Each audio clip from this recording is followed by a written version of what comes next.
Allowed that construction. Hey, everyone.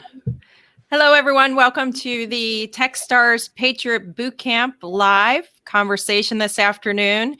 How military training has prepared you for entrepreneurship. I am thrilled and excited to have with us 3 PBC alumni, and we will get into sharing a bit about them. But if you're new to the platform, just feel free to drop a hello in there. We see Rachel and Dania.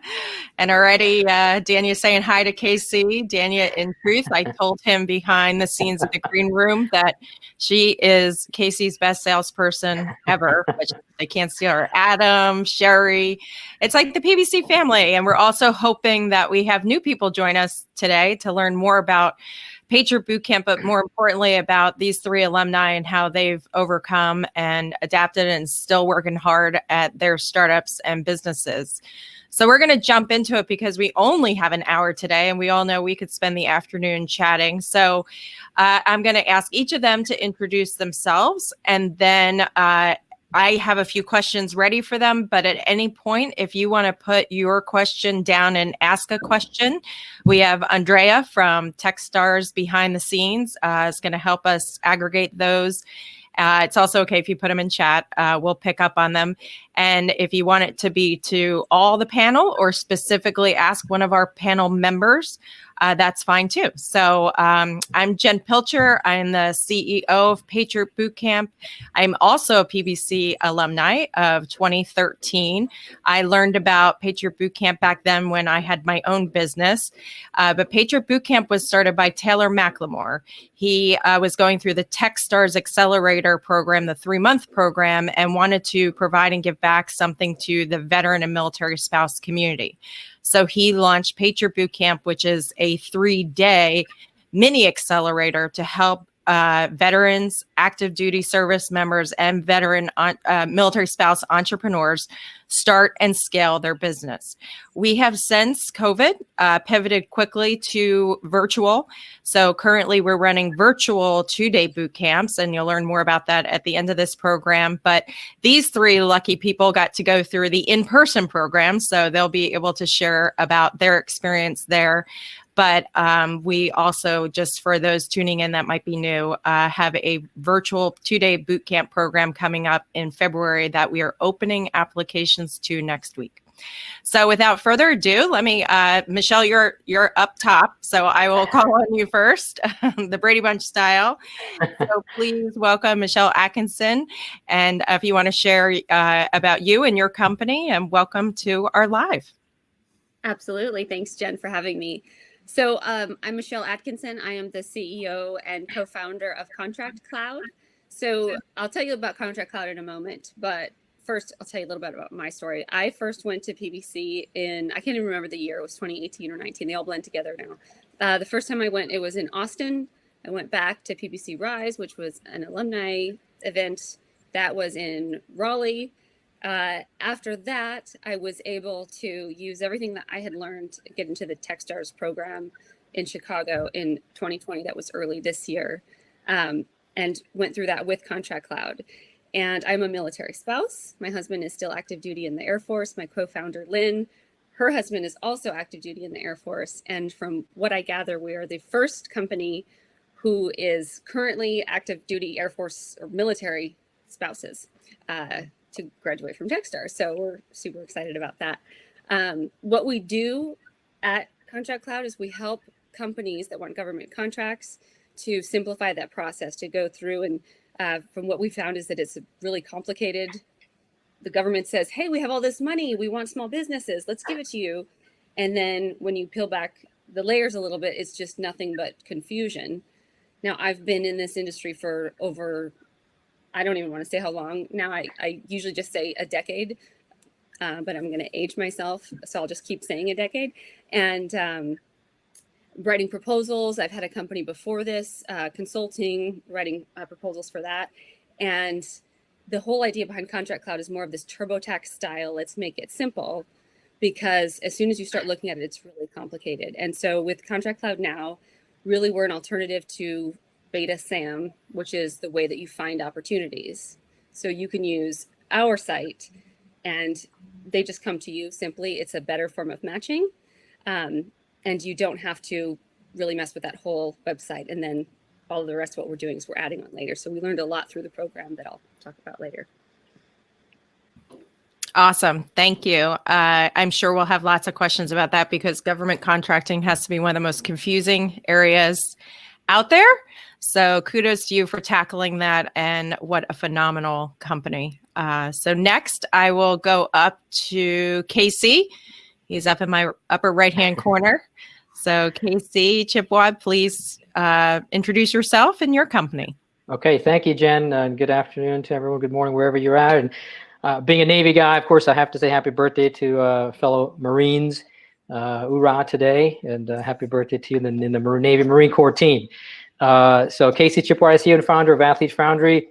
I had the fortune to work at NASA and Human Spaceflight for 20 years in Houston, and now 21 years in the Navy, both active reserve combined, multiple deployments, Iraq, Afghanistan, and eventually those experiences are what led me to Athlete Foundry. What we do is we provide parents and student athletes a 6th through 12th grade roadmap that lets them build what we call their most comprehensive athumedemic resume, which is athletic, human, and academic, all three core pillars of every child, into one smashed word to do three things. One, increase your odds to be a collegiate athlete. Two, increase your college financial assistance potential. When you focus on building all of you, colleges actually will do their best to give you as much financial assistance between local, state, and federal levels as possible. That's their job. And then third, ultimately help you prepare for life after sports. We're not about really about helping you become productive citizens afterwards.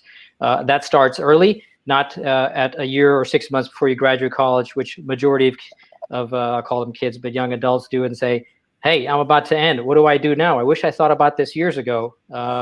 Absolutely. We all have this kick the can down the road concept. That's what humans do. And so we should really be thinking about that in early. So we provide an athletic and academic unified plan, put it all together. Think of mission control, either NASA style mission control for the parent, to really help manage and track and get their kid on track, to not miss a single step, because being successful is not just about athletics. There's actually a lot more involved in this entire journey to build options. There's 1,900 universities across America with an athletic program. If you made a commitment, there's a spot for you somewhere. Super excited to be here. Thank you so much. Great, Casey. Thank you. And Daniel, who has 3 boys and one headed to college, has been using your platform. And we both are excited and sad at the same time, having seniors in high school. It's a crazy time. So, and next up is Greg Coleman. How are you? I'm doing great. How you doing, Jen? Good to see you. Good. So Greg and I go way back too. We met in the early days of Patriot Boot Camp, but we have not aged, just the program has, right? Not at all. Not at all. Don't let the gray hair here on the side for you. Exactly. All right. How are you doing?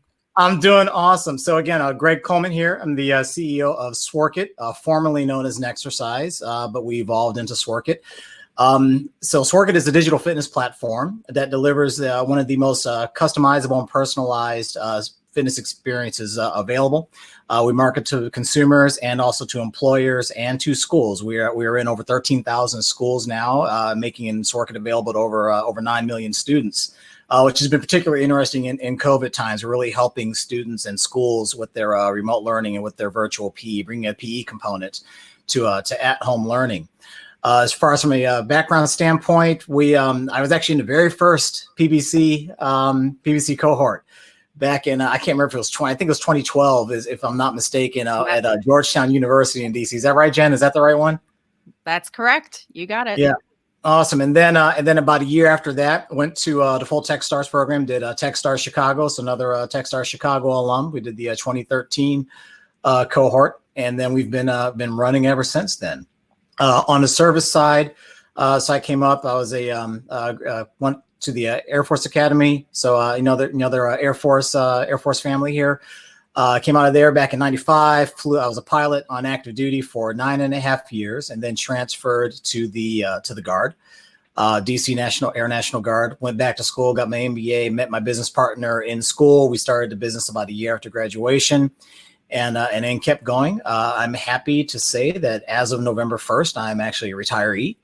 So they saw fit to get me all the way to colonel, and then I decided to go ahead and put a retired at the end of that. So I'm now officially retired with the ID to show for it and everything. It's still sinking in a little bit, but just happy to be here and just looking forward to just catching up with old friends.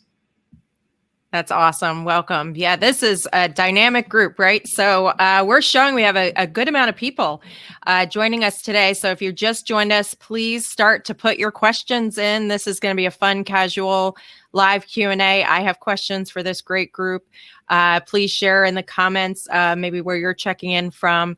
What I'm going to do is start off kind of going backwards. When we were preparing this live, we wanted to share this. It's going to be recorded and shared with people who are thinking about their transition plan of getting out of the military and going into entrepreneurship. And all three of you have unique stories with that. Certainly, Michele being a military spouse, I've been asked a lot of times as a military spouse, why did we get into entrepreneurship? And I think it's sometimes different than maybe a veteran's reason or motivation to get into it. So I'll start with you first, Michele, on where was that moment that you decided combine a military spouse, PCSing life, all that craziness, and start a business? So I started my first business before this one on accident. I didn't mean to. I was actually forced to because I got laid off from my job. And it was interesting because I had a very, very hard time getting a job the first time around when my husband and I got married. It was back in 2009-10 time when the economy wasn't so great. That was actually a really good time for me to learn my trade, my craft, which was writing proposals for government contracts. Nobody grows up and says, I'm going to become really good at writing proposals for government contracts. Like, that's not even a thing that you know what it is unless you happen to figure it out somehow from knowing someone. I had to write my resume about 100 different times and tailor it very specifically to all these different, job openings. And then I learned that that's what you have to do essentially for these, government contracts.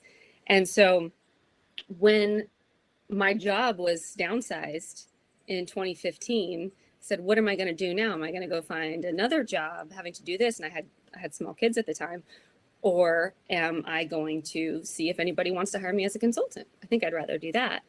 And I turned that availability and my specialty in that craft into a very successful consulting business. It also, going into this startup now, it had me jaded a little bit, not jaded, but it changed my perceptions of how you start a business and how a successful business has grown, because I was so successful the first time around of, oh, people like what I do. I can just go get clients. I can make all this money.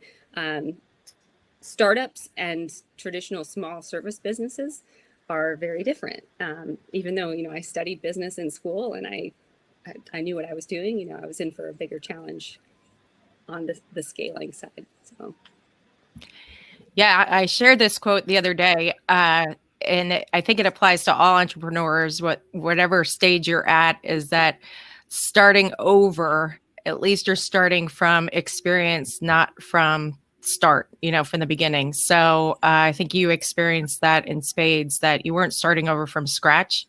You were starting something new from experience. And I'm sure that helped you, but it doesn't necessarily make it easier as you are still growing and scaling. So thank you for sharing that. That's what I hear a lot, is military spouses start their businesses out of an essential need, usually because of lack of employment. And then you're an accidental entrepreneur, but it turns out that's what was meant for you. How about Greg? You just shared that you retired. So obviously, this also plays into having some income, which we all know is important while you're building a business. So if you can think back to those early years when you wanted to start a business, you're still active duty. How did that light bulb moment go off, and what's your story at that part back then? Yeah. So for me, it was,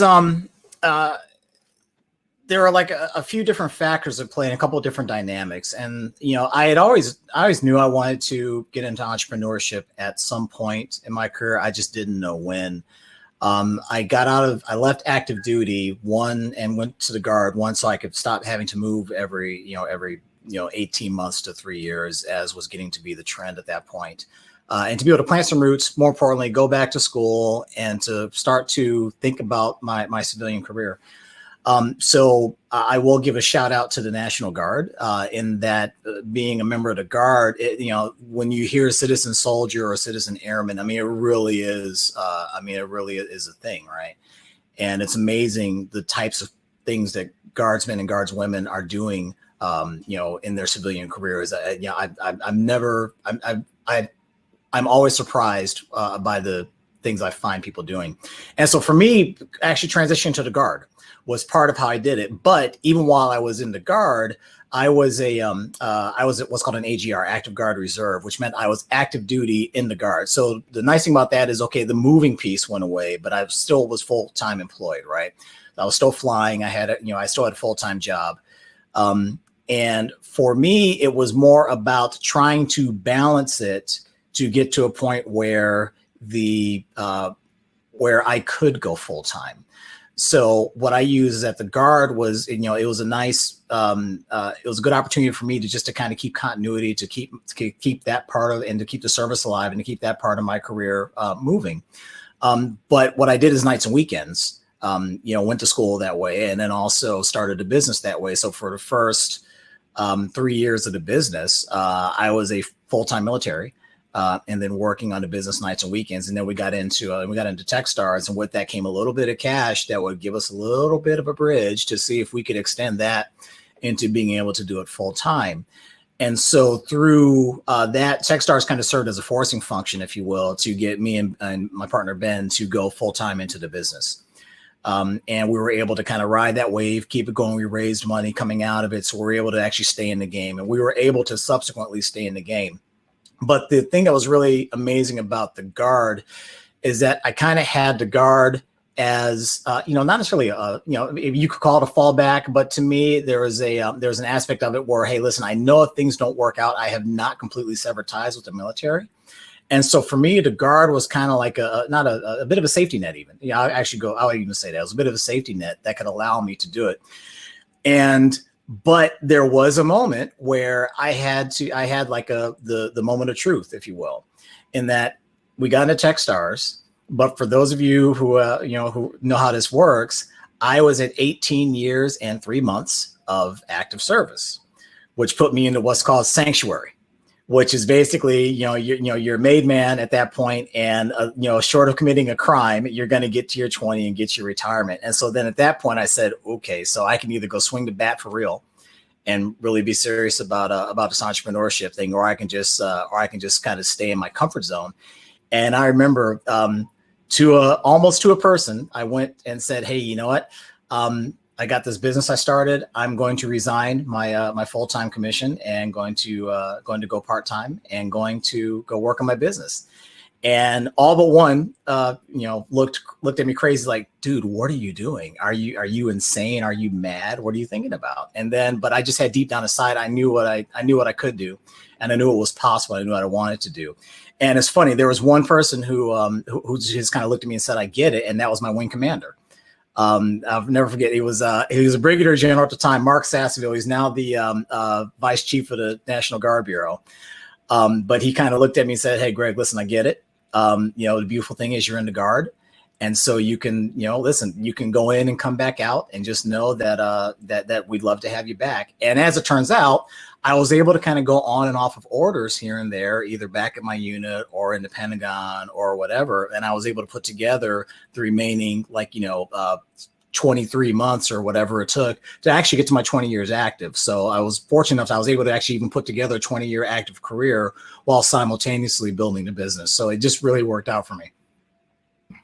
Awesome. Yes. And we have a question that came in about that exactly from Casey. She asked, Greg, current guardsman here, how were you able to manage the demands of a startup through things like activations, etc.? I'm sorry, that's from Kevin. And I think if you want to expand on that a little, I mean, definitely, yeah, your active duty Guard, starting a business, that you also have a family. Yep. I Yeah. have a Two feeling little I ones. know what the answer is going to be, how you did this all, but you share Yeah. realistic version of that. Yeah. So the realistic version is one day at a time, right? You do what you can. But I think where it really comes into play is, so from the idea of having to maybe be displaced and to go somewhere, right? Having a team is really part of that, right? So it wouldn't have been possible as a sole founder, right? So we did have, we had a team in place, and by the time we went full time, we had a team. So there were other people who could manage parts of the business. So when I would go TDY and things like that, I was able to use obviously technology just to stay in touch, right? And even more now than the 10 years ago when we started. Technology is amazing, as we've seen through COVID. And so it's really about, you still have time, right? Even if you're going to be deployed, as long as you can get a good stable internet connection, you can still do the things that are going to be needed to do to run your business. But you just have to have an understanding with your business partners and with the other people you work with to say, hey, listen, I'm fully engaged, but listen, literally duty calls right now. And so if you can just flex with me, that will be really helpful. The other aspect of it is over time, and I think I learned this when I was getting my MBA. So I went to the Wharton School in the executive program, which was a every other weekend, Friday, Saturday, every other weekend for 2 years straight. And again, I was working full time in the Guard and literally had a newborn at home. And for me, it was all about wringing every single minute and every single hour out of the day. My friends got comfortable with the fact that, hey, listen, I'm not going to talk to you for a couple of years. And those habits just kind of continued, right? You'd be amazed at how much time you can reclaim when you get really diligent about how you use it. It's like I lost track of TV. I became like really unpopular socially because I didn't know any of the new songs or any of the pop culture, but I was grinding away, focused on the business. And so it really is trying to figure out what kind of time can I carve out? Where can I carve it out?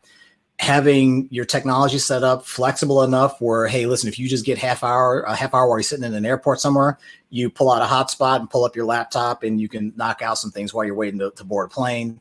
And then having, business colleagues who you're transparent and open with, who understand what you're going through. Great answer. Thank you.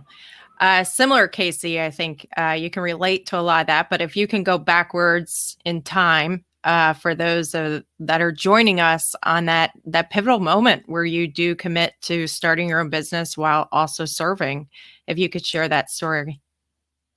Yeah, thank you. And great stories already by my colleagues who shared. I'm trying to keep up with them. It's the constant grind, of course. My case is, I'll say that I never thought I'd be an entrepreneur. I was anti-entrepreneur originally, only because I had no idea what entrepreneur is about. Quite frankly, in the early years, a different version of entrepreneurship.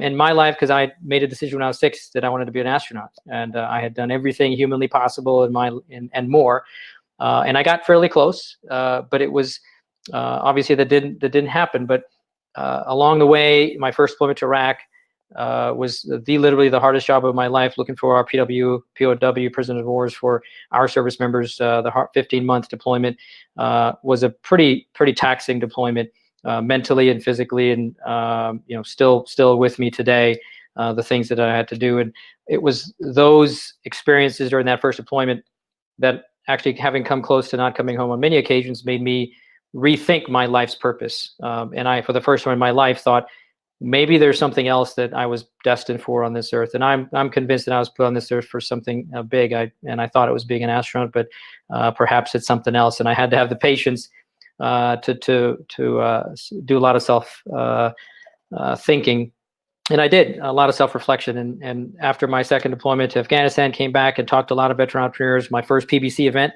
in Wisconsin, I've had 7 or 8. I think I've gone to. One as a customer, if you will, and the other 7 is volunteers. And it was in that conversation and so enriching to be around such awesome people and spouses to think about the what ifs. And it was in that first conversation that it kind of started to gel together, and the idea of Athlete Foundry was from that first PBC event. And then it was really just the excitement of, is there a business here? Is there a model? What is the problem to solve? It sounds cool, but that doesn't mean that necessarily there's something to build here. So I spent weeknights and weekends, basically, as Greg mentioned, no more of anything else, pretty much, to try to get excited about what the business model here, what is the problem. So I did tremendous amounts of research while still having the day job, until it got to a point, quite frankly, it got so exciting, I could not stop dreaming about it. I could literally not stop thinking about it. And I said, it is time. Now is the time. This is it. I have no idea what else I'm going to do right now or how this is. I didn't, but I will figure it out. And I was very fortunate to have an awesome bride.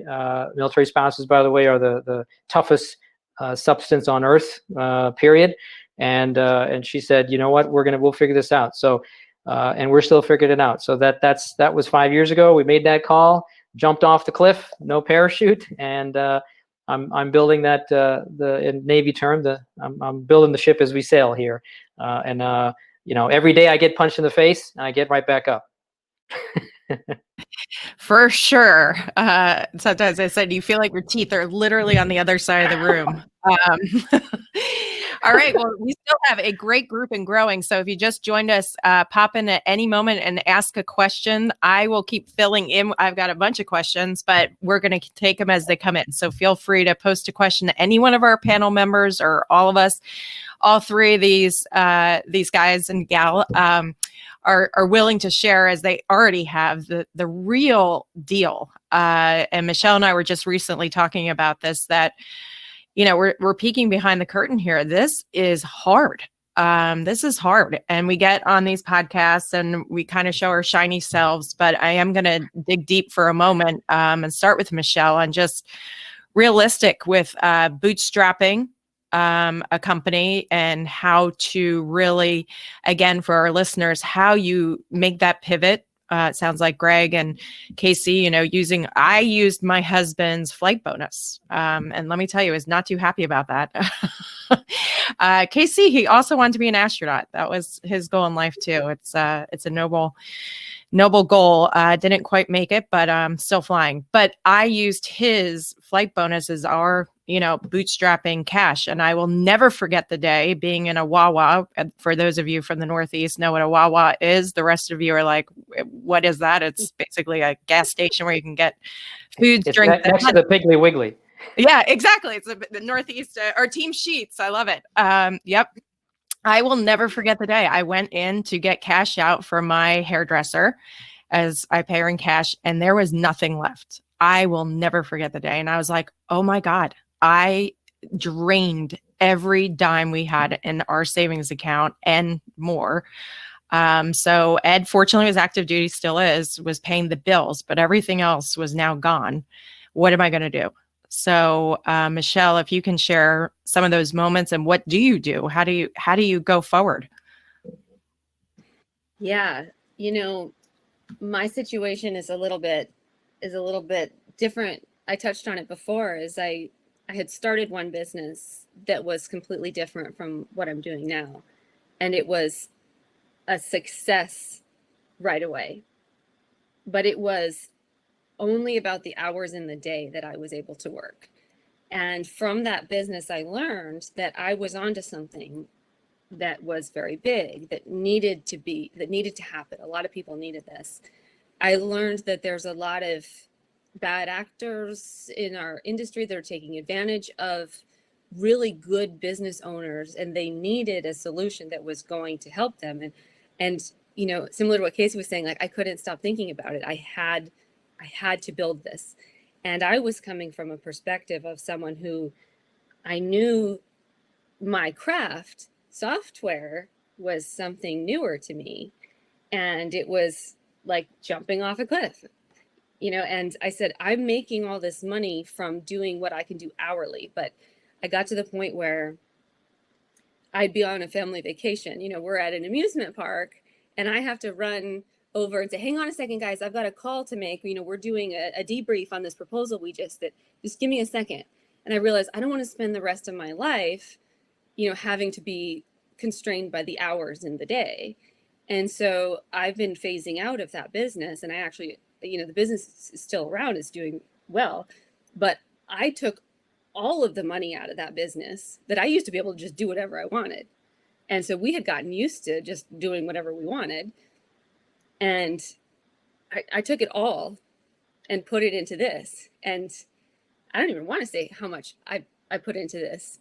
And I get asked a lot of like, so you keep saying, that this is going to turn into something. You keep saying, and it's like, well, we did get a customer that's the second largest construction contractor in the country. Okay, well, when is that going to, turn into checks that were the size they used to be? I'm like, no, I did this for the future. That's not really how business works. You don't just snap your fingers and it's done. It's like an investment in time and you keep going.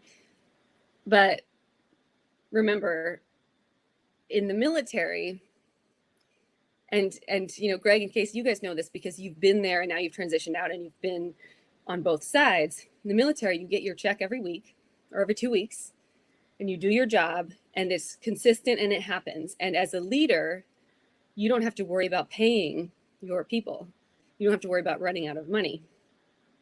And, in a business, there's it's not as predictable as that. And so somebody who's never been there before is just like, what did you do that for? How come? I don't understand. So it adds this layer of challenge that, to this day, yeah. I almost feel like I have to be successful or else. Right. I it's like a pressure, not because of I want to make money from this business, but it's like I took that risk for my family and I have to do it, which is, it takes kind of the fun away because it started as like, this is a problem I have to solve. This is something I'm really passionate about. And it continues as that. But, with the financial part, it's a big deal. Yeah. I'm going to pop in there because we have a question, which we appreciate. Keep them coming. And I think Greg and Michele can speak to this, but also it just goes to that larger question about taking investment dollars and the trade-off. So the Jordan shared Techstars requires 6 to 10% equity for 120,000 startup cash. Is the trade-off worth it? I'd like to maybe make it a little bit more general for those who might be tuning in for any VC. If you're thinking about going that route, you're, giving up in a sense part of your equity. I'll go over to Greg first. You mentioned that it was a bridge. It kept you alive. And Michele, I'll go back to you for that. And Casey, your structure, was it worth or is it worth people to give a little part of their company up for that lifeline at that time? Yeah, I say 100% yes, and I would do it again. Especially with Techstars. With Techstars, for one, we got about a year worth of work done in those 3 months. So it really helped you get laser focused on running your business and learning how to do it properly. The other piece that Techstars provided too is it, listen, so I was a veteran, I turned 40 in the program. And I was a first-time founder, right? And so, and I lived in DC, right? So the thing that was really great about Techstars is using that platform to get national exposure and to start to build your Silicon Valley street cred, if you will, right? So that you can start to have those conversations, meet those investors, get in those circles where you need to go raise, right? We had been able to raise a little bit like some early, East Coast angels on East Coast terms, coming in before we got to the program.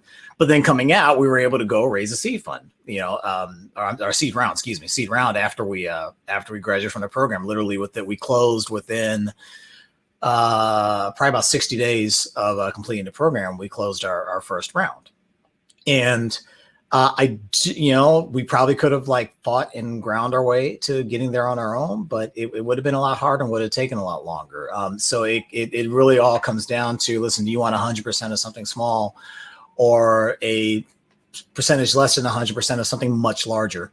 And the other thing I will say too is that even though we finished up Techstars 7 years ago, they're still just as available and just as helpful as they always have been. And Troy Henrikoff, who was our or Henrikoff was he was our managing director. He has since moved on. He started his own venture firm. Literally, I mean, I had a conversation with Troy probably maybe a year ago. I mean, so here's 7 years later. Listen, I guarantee you, if I were to send an email to him right now, I'd have something back in 24 hours and he'd be ready to hop on a call with me, right? Yeah. And so that's just something that you can't just go out and it's not as easy just to go out and get. And so Techstars really can't put a price on it. I'll pop back to Michele for the quick answer and then over to KC, who I think is still bootstrapping. I'll get his perspective on it. Michele, how about you? Oh, I think you're still muted. Oh, there you go. Okay. Sorry, I clicked it too many times. Yeah, I would say the exact same thing about Techstars. For us, that was kind of like the gates that opened, and it was worth absolutely everything. We knew that if we were a Techstars company, we would have access to all of the conversations, all of the people, anybody that we needed to talk to. It was kind of the stamp of approval that gets you in the door. Now we have mentors that are some very established people that have built and sold some really big companies that we get to talk to weekly. And we never, before this, I would be, emailing, knocking down doors and just be like, who are you? Little girl, go away. That's how it was. That's what was happening, except for PBC. That was the response I was getting. Yeah. And it was, and thinking like, how do we turn this into something of value of anything? You have to be really cognizant of that.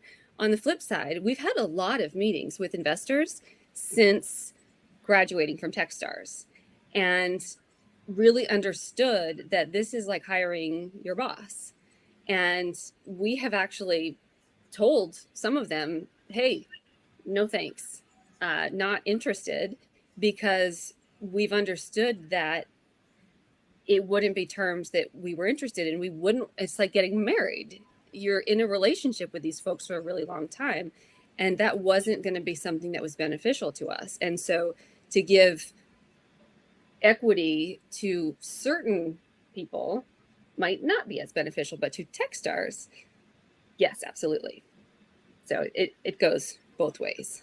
So it really depends on who it is and how helpful they are. And are they helping you grow your company, make introductions, and get customers, or are they telling you how to run your business? That type of thing. Yeah. And for our listeners, I'm sure you heard loud and clear, more than the money. It's the network connection, where we are saying that at Patriot Boot Camp, we're not as big as Techstars, but it's the same type of network effect. KC, I haven't been updated lately, and share what you're comfortable with, but are you still on the bootstrapping path, or have you raised around, or what are your thoughts around that? Okay. Yes to all. So no, there's always it depends answer. So I want to first just touch on one piece, talking about military, those that are on listening. One piece of advice or suggestion I would certainly have for those thinking about their active duty right now, that are transitioning maybe. There's the one piece that has been a godsend to me in any of this, and that is, if you at least go into the reserves, you get the medical TRICARE access, and that is absolutely, without a doubt, invaluable in your family, to not have a worry that your family is covered. No matter what happens to you in the entrepreneurship world, your family is covered. Please don't undervalue that piece of it. So that's one piece I just wanted to share, is to seriously think about the TRICARE piece.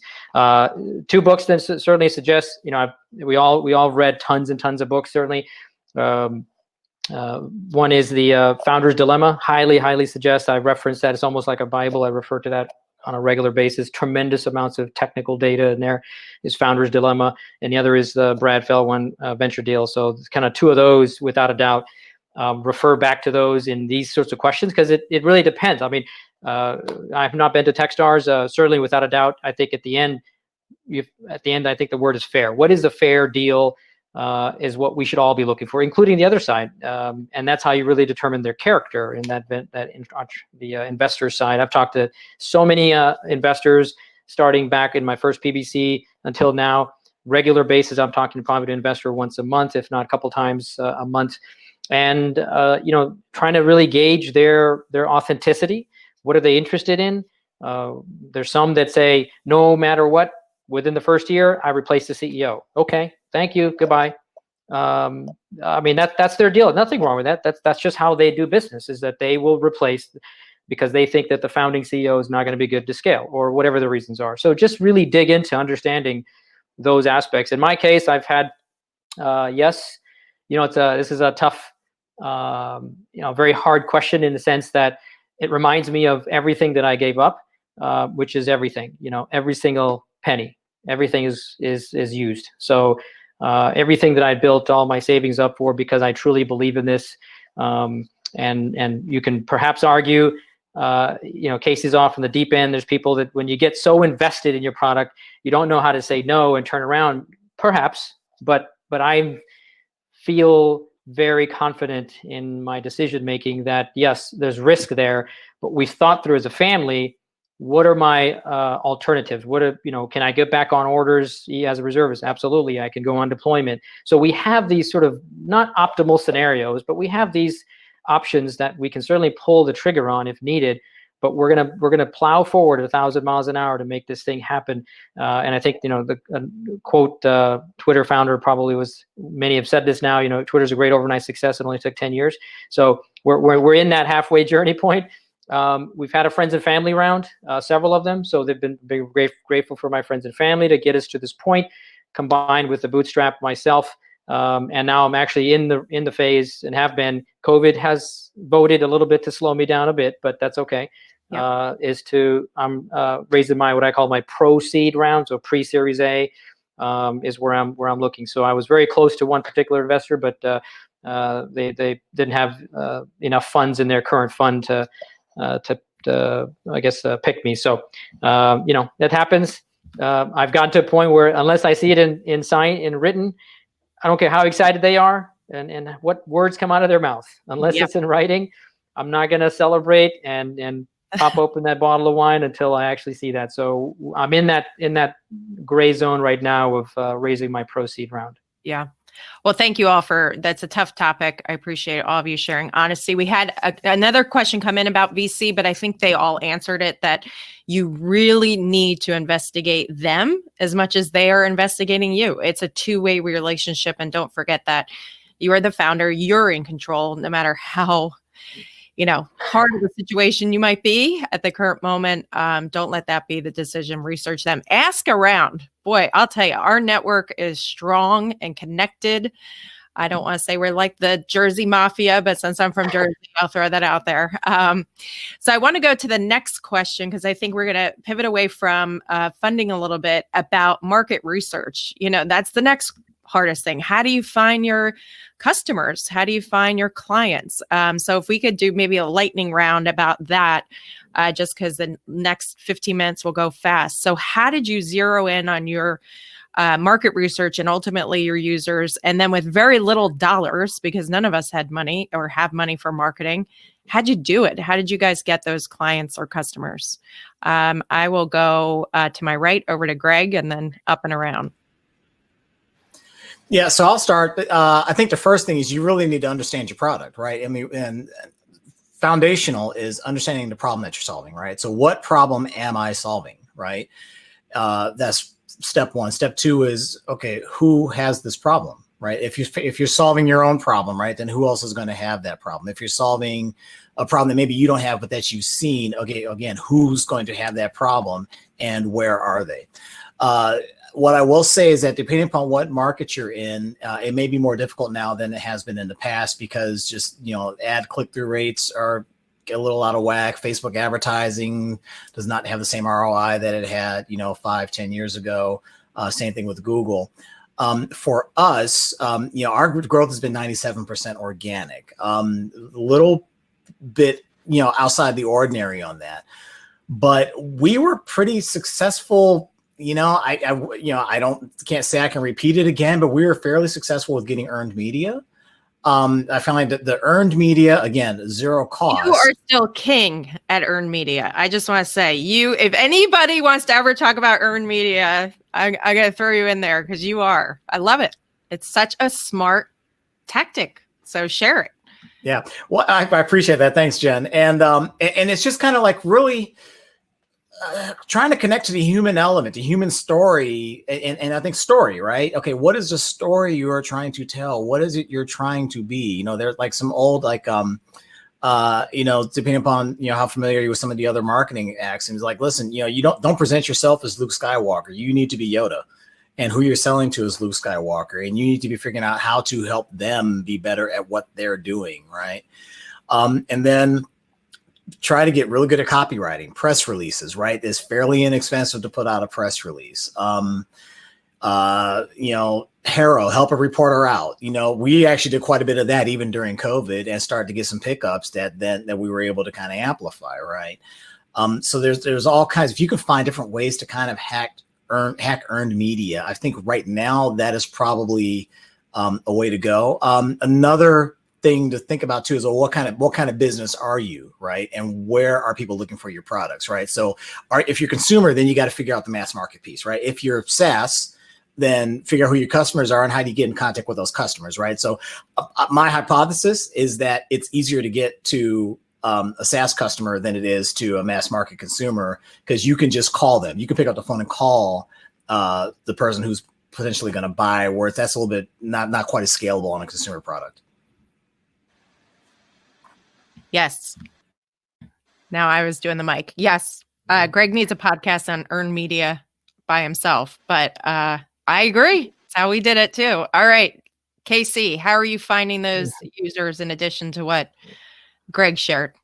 Yeah, I love Greg's sharing as well. And another one of these that I say, it depends.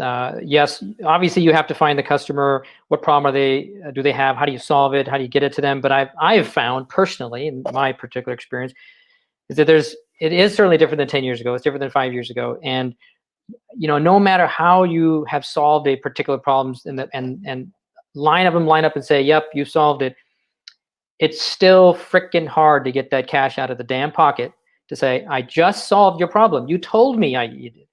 And I'm literally charging you something that is a ridiculous price for a phenomenal value, or you can spend the same amount and go get a 1 cup of Starbucks coffee. You want to help your kid or get a coffee? Which one you want?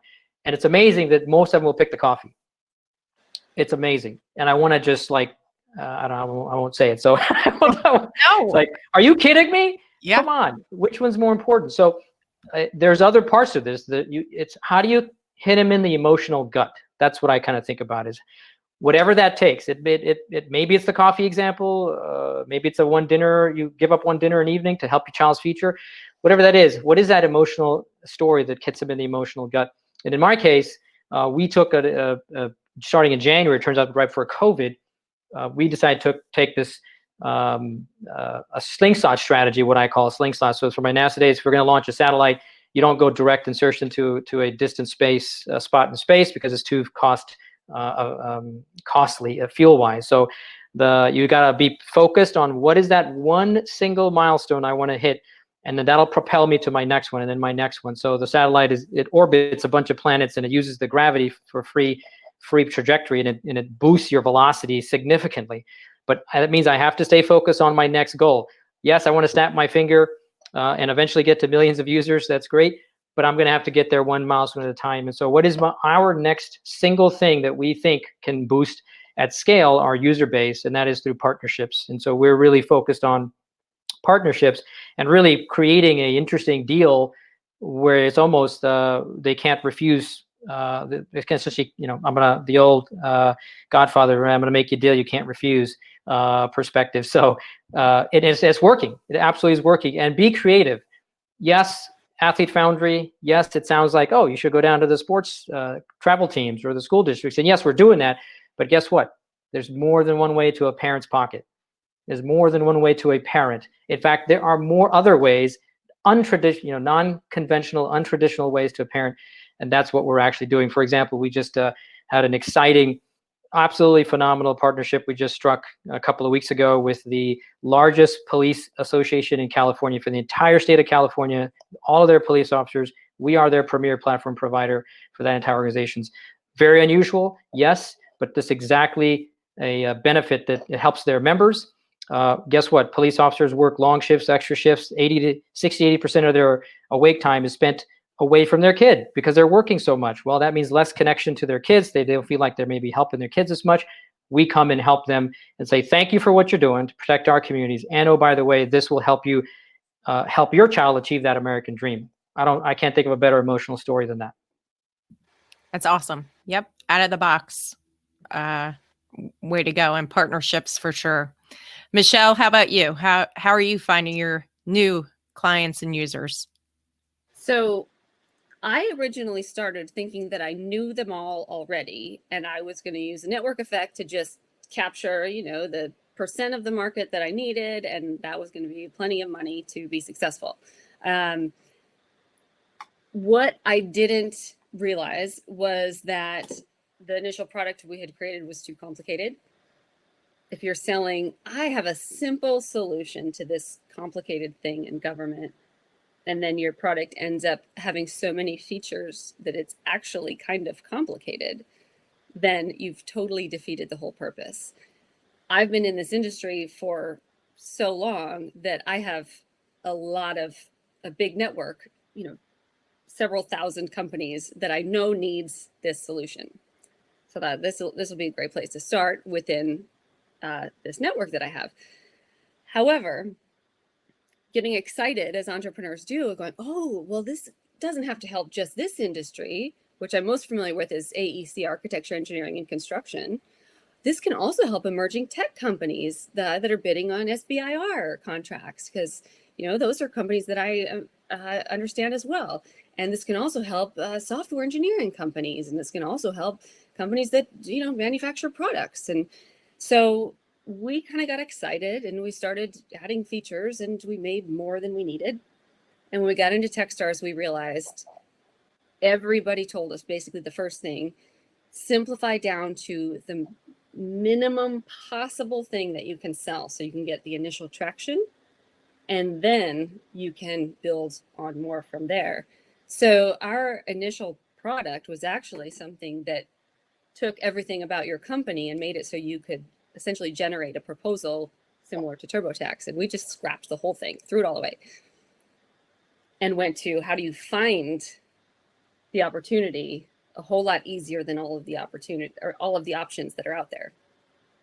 But the initial concept, our why, remains the same, is that small businesses are at a disadvantage because all these large companies, they have the resources, they have the money, they have the employees that can be out there looking and hiring people and hiring consultants to do all this work so they can get the contracts.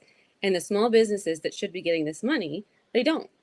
And so they're out here being told, hey, this is for you. They're spending money to do it. And then they're actually not winning anything. And so they should be getting something that's simple for them to use. So what we did is when we started over, we stripped it back. We said, we're going back to these AEC, the architecture, engineering, and construction companies, and we're going to pinpoint it just for them. And so I know, our market got a lot smaller. There's 30,000 companies that are architecture, engineering, and construction that bid on federal contracts. But I also know that with the new infrastructure plan that Biden has, that hopefully that'll be growing because there's going to be a lot of money that's going into government construction that's coming up in the next 4 years. And from here, we'll be able to grow back to what we had initially wanted to deliver with the entire product. And go back to that network effect, because I'm getting a little bit excited now, so bear with me. Prime contractors need subcontractors, and these are the small businesses. They can pay either nothing or a little bit. And this is how we accomplish our why.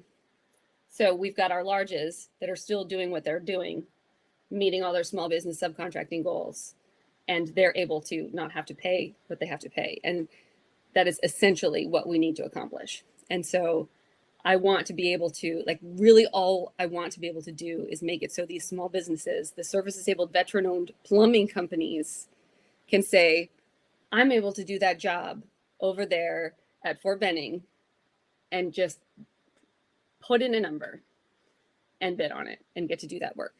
And that's it. Yeah. So, yeah. So it sounds like, everyone, you got to go through this struggle to figure out the right market, to figure out the right users, and a little bit of beta testing of which one's the right fit. But ultimately, that's the goal, is to find that right fit. And it's trial and error.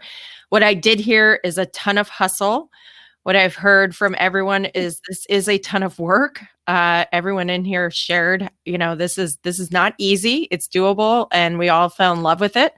But it's tough. So I'm going to leave the last 5 minutes for our panel to share their final words and advice as we go into this Veterans Day. I do believe military spouses and veterans are the best entrepreneurs out there. There's a lot of data that proves it, but I think anecdotally, I also think financially, as we have heard, to utilize your spouse or active duty guard or retirement is a financial strategy that a lot of our civilian counterparts do not have. So that is something that we can continue to explore and talk about. So I also could be excited and talk about this all day. So I'm going to zip it and hand it over to each of you to have a final word and piece of advice. If somebody's watching this from the military spouse, and they're thinking about it, what's the best thing they can do next? I will start with Casey. Okay, thanks. Sorry, I dropped off. Had, of course, internet issues. It kind of happened. It's COVID. It is, exactly. My first answer is don't do it. No, I'm kidding. That's okay. We all feel that way sometimes. I'm glad you shared that. No, for sure. I think we are don't be shy of leveraging your military background. There's people that I don't have anything against them. They say, I'm going to be an entrepreneur and I want to stop talking military stuff. And I'm saying, why? My opinion is no, leverage it. There's great stuff. You can put a civilian spin on it. That's fine. And that's how I built my company, actually. Internally, how we organize, how we design, the terms we use. We use things like AOR. We use like, there's terms that we use that are military terminology. So I would first suggest a couple of things here. It's just always, start off with the vision, of course, is to have clear vision, prioritization, and then clear guidance that's near, mid, and long term. Not too hard to do, but that just keeps everyone on the team focused and understanding what is my near-term target, so that I don't get hung up with mission creep and going down the road for something long. But you have to know, laying those seeds now for that long-term target is important.